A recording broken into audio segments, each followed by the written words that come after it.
Hi, I'm Evan. And I'm Jordan. And we are Diarrhea Planet. We are Diarrhea Planet. Been out on the streets and I feel like I'm losing for the very first time. You know the band Waves? We had a bet with Waves. We flipped a coin, and whoever lost the coin toss had to name their band Diarrhea Planet. We just thought it was really funny. And then you got to pick whatever name you wanted if you won the coin toss. So obviously we lost. I always pick Tails. Not the best decision because it seems like you always lose when you pick Tails. So Diarrhea Planet is named Diarrhea Planet. You lose like half the time when you pick Tails. You always lose like half the time, all the time. Best of three because we're gentlemen. Yeah. We won the first one, so we thought it was going to be really smooth. But yeah, it's kind of a bummer. But whatever.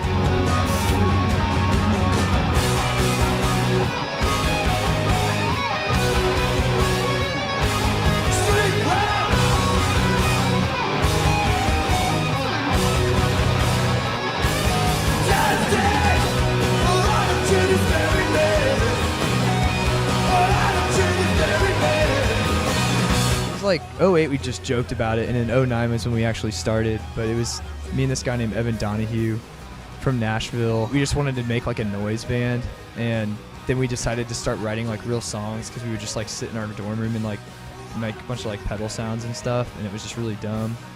And so we added Casey, and we decided we were going to play a show, so we wrote like a couple songs in like 3 days and like played a show a couple days later. And then let's see, we added Mike and Brent when we recorded the first EP because we needed Mike to play bass on it, because there's like this one song that was really fast that like none of us could get the bass right on, and Mike was the only one who could get it. And then Mike and Brent were in another band together, and they always were hanging out together, so it was kind of like, well, if we had Mike, we had to add Brent too. So we added Brent, and then Evan Donahue left the band, and then me and Casey were playing in another band with Emmett and Evan. We started having them kind of just, they would like joke around and like make up stuff to our songs, and we really liked it, what they were like coming up with. So then we asked them to join, and then it's been Evan Donahue. I think I said he left the band already, or Evan Donahue left the band, so we replaced him with 2 more guitar players instead of 1. So yeah, we have 4 guitar players. I grew up listening to Smashing Pumpkins a ton, and like their records would always have like tons and tons of guitar things going on, and it always bothered me because I knew that they couldn't do that live. If you like went and saw them live, there's like all this lead work and stuff that you wouldn't get to hear. And then also there's like some other bands I saw that had like a ton of guitars, and I was like, yeah, those guys get it. That's what it's about. Like you can do everything on a record, you know, but live. And so that's where that came from, the reasoning behind that.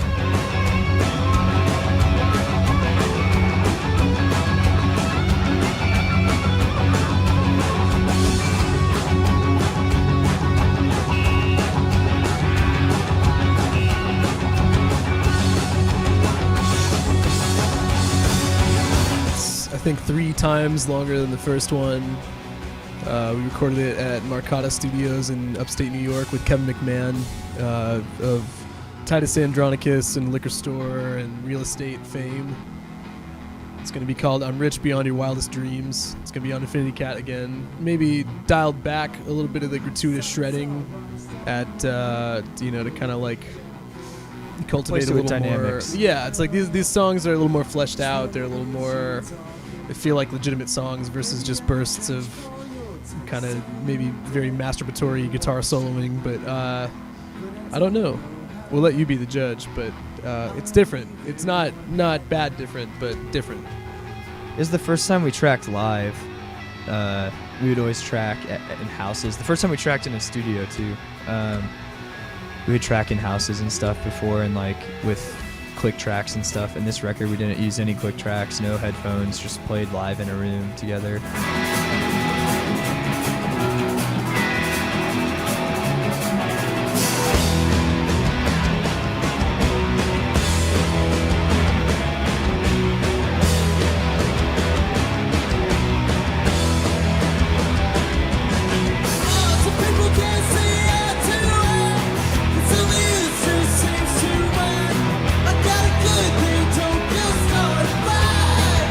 Comfort of the studio, but I think we really shine live. A lot of our reputation is based on us being a very energetic live band, and a lot of that can be very difficult to transfer onto a tape or, especially digital. But I think seeing us live, if you're on the fence or if you hear the recordings and maybe you like need a little bit more of a push, that might be what will do it. And I think, I don't know. I mean, I don't want to speak for everybody necessarily, but me for sure. I think live is definitely the preference.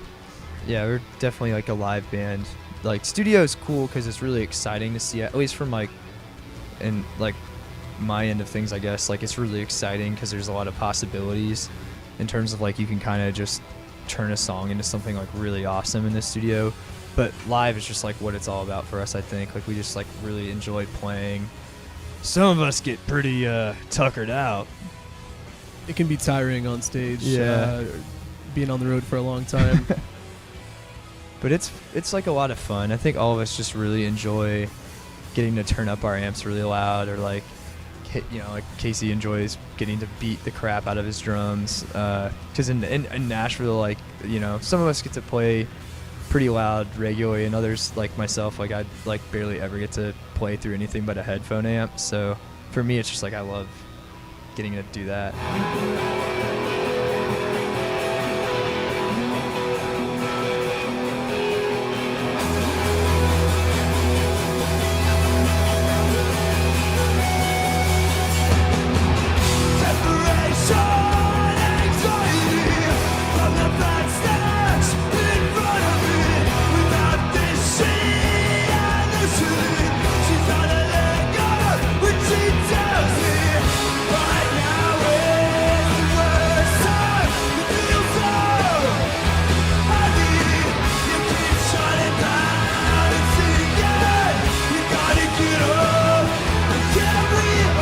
Well, we have to wear hats when we're in town, and boots, and we all have belts that have our names along the back, leather-worked machine belts. But We have to grow mustaches. yeah, too. when we get out of Roll our town, own we can cigarettes. dress however we want, and we leave the horses back in town. And Yeah, Nashville's. You don't have to ride a horse in Nashville anymore. I mean, Nashville, I think, kind of has a rap as this big, the country music capital of the world.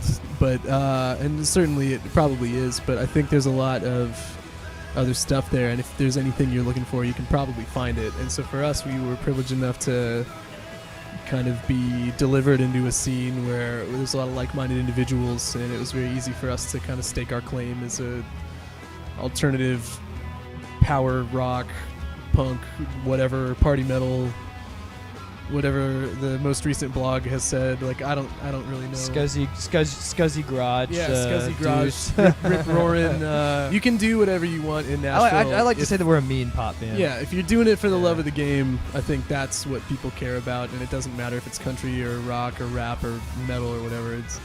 There'll be a place for you there. They we had the Nashville flood, like back in 2010, I think it was, or something, Yeah, and 2010. it just like leveled the city. So they rebuilt the city on rock and roll.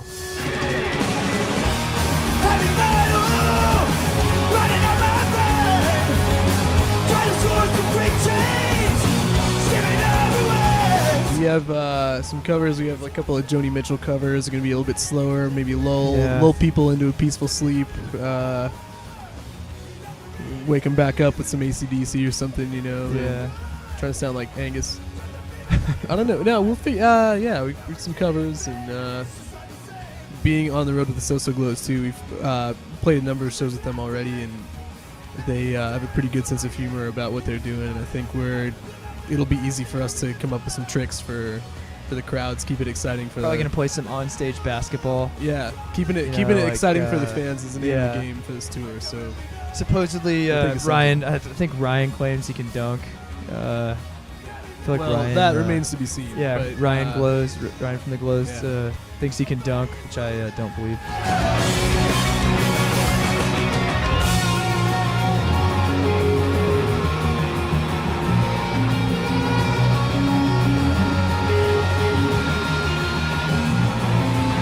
My 25th birthday is happening on this tour. Brent used to be in a band called Bad Cop. Yeah, that too. That's Brent over there in That's the corner. Brent. He's in the Batman. Yeah. We like to be a little bit mysterious, so that's probably all we'd keep like on to. keep on rocking in the free world. Yeah. It would probably be like one of the You know, like when you're in the shower and like there's just like a big ball of stuff that kind of like collects in the drain and you have to pull it out. That'd probably be what Diarrhea Planet I think is when like. they were probably doing a test drive of the Shower Death Star, balls. and they needed to like make sure the laser worked, so when they brought Leia up, it'd be, you know, everything would go so smoothly. I think whatever planet they would choose, be like, that's the one. Yeah, that doesn't. Nobody lives there. It doesn't matter. Or like, that would probably be the one. But I can't really speak to like the, you know, the makeup of it.